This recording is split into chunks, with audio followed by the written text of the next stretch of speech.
شما برای چه کسی از همه دلتنگ‌ترین کیو صدا می‌کنید؟ مادرم. پدر و مادرم.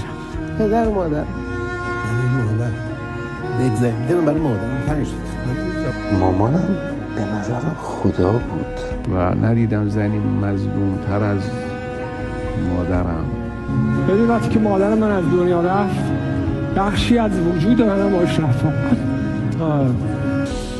دیگه نمیزاد مادرای ما رو.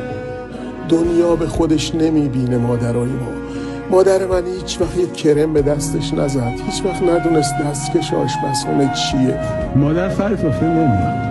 بخوریم بچه‌ها، من غذا رو خوردم، شما بخوریم. نخورده ها یا غذا به بچه‌هاش نرسه. دستش رو میبوسم، پاهاش رو میبوسم. الله اکبر. اما در زندگی هیچ کس مادر نمیشه.